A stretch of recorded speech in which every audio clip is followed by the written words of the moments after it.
islands were found by Magellan in 1521, at whom he anchored his galleon and named them the Ladrones.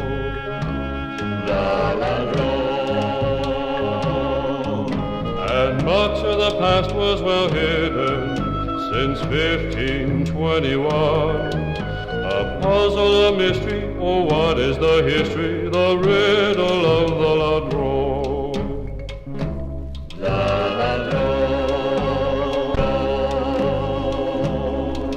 These islands were found by Magellan in 1521, and he anchored his galleon and named them the Ladrones.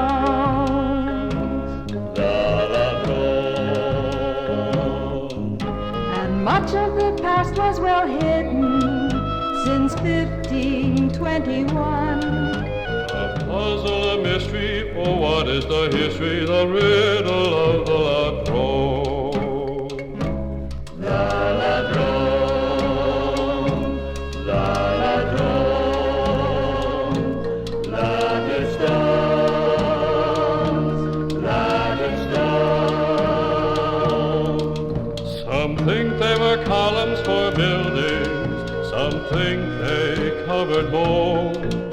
They might have been temples with gilding, or used for making loans. Lattice stones. They stand there as silent as specters, as gray as ancient crows. A puzzle, a mystery, oh what is the